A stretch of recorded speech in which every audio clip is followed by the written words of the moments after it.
It's not? Yeah, Oh, yeah, it is. Okay. All right. So we're in Nashville, and this is my roommate, Jordan, that I'm going to be interviewing, aka the client. And so I'm just going to be doing the initial interviewing process. There's not really a big problem that we're going to be talking about, just getting to know the client. So, anyways, Jordan, where did you grow up? I grew up in Oklahoma City, Oklahoma. And after high school, what did you do? After I graduated from high school, I went across the street and went to college at Southern Nazarene University. Nice. Did you get a scholarship or anything? Or did you just go to, did you play any sports? I played softball. Softball. Yeah. You So I played? got a partial scholarship for softball. And that's why I chose the college that I did. Nice. So did you live at home while you went to college? As a requirement for my school, because it was a private Christian university, you're required to live on campus as a freshman in the dorms. So I lived on campus in the dorms with a girl that I graduated high school with. Did you play softball all 4 years? I did. I played softball 4 years, and then my 5th year, I was the student assistant. Nice. Right on. So after college, what did you do? When I graduated college, I moved to Las Vegas, Nevada. And what did you do there? Wait, what was your degree in? My degree was in PR and marketing. So did you ever do any interning or anything for that? I did not. No. So you moved to Vegas, and then what'd you do in Vegas? As soon as I moved to Vegas, that is where my mom lived. So she got us a job at the sports bar that her boyfriend's brother had friends at. So I was a cocktail waitress. Nice. And did you like it? I loved it. Yeah. Our uniform was a cheerleading uniform, so that made things a bit interesting. Wow. And how long did you live in Vegas for? I lived in Vegas for 3 years. And are you glad that you didn't do anything in your major? Not necessarily glad. It was just something that I never really thought. I mean, when you graduate college, you're 22, and I don't know about some people, but I was not ready to think about having a 9-to-5 job in an office or anything with structure for that matter. I felt like there was so much that I just hadn't done in life and places that I hadn't gone and things that I hadn't seen. So not going into my field of study really wasn't a big issue. No. So after after Vegas, what made you move here, and how long ago did you move here? When I was still in Vegas, the last job that I had allowed me to have a vacation time. So I took that time off, and I came out because after I had realized that I really wanted to get back into music and really wanted to see what the music world was kind of all about. So I took my vacation time and I came to Nashville for 10 days and just fell in love with the town. It was a totally different vibe. It was definitely more my speed than Vegas. So after my vacation, I took the next 8 months and just saved money and worked a lot and made the decision that I was going to move here. Nice. So when you first moved here, what did you do? Where did you work, and how did you? When I first moved here, I was pretty much in shock at the idea that I just moved to a town where I did not know anyone except for one person.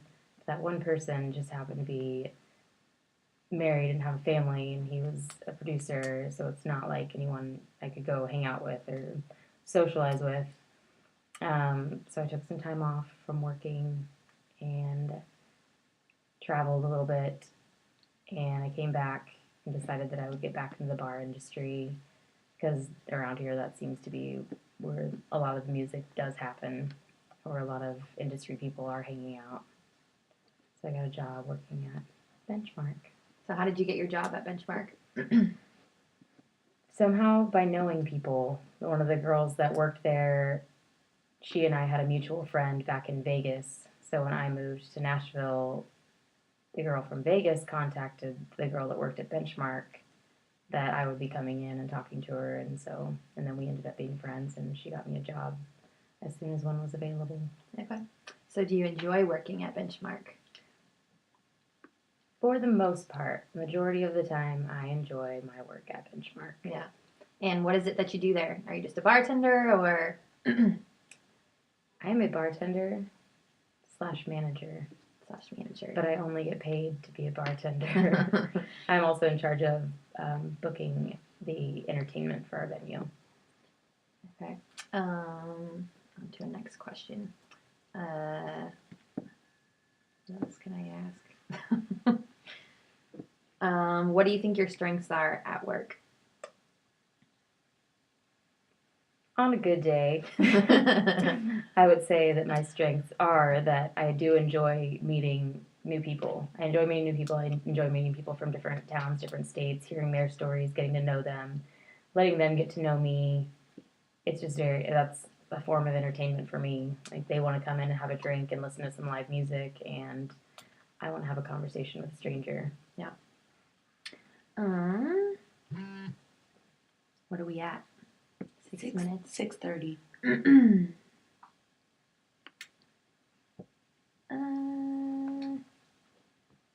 don't think I have anything else to ask anyways. I think it's fine.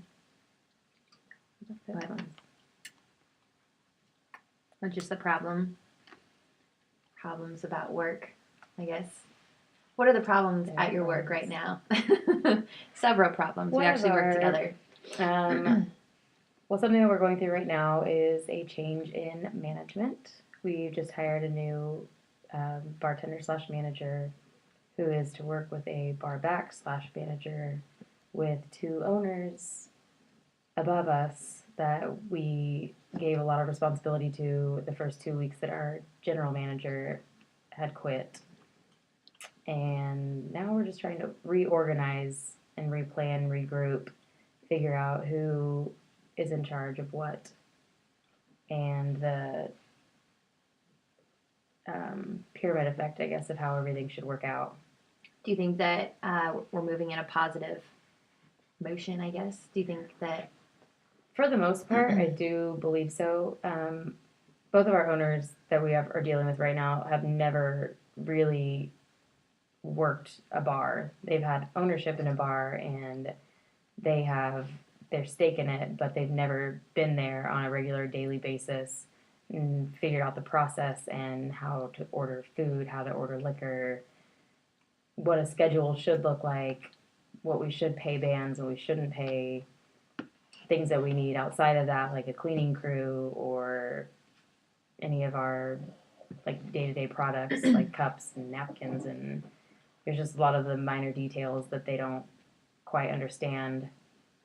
And they were all gung-ho about it at first because they really wanted the business to work. And now they're kind of seeing that maybe they weren't made for that they were just made to be partners and have their investment in the company, but not necessarily run the whole show themselves.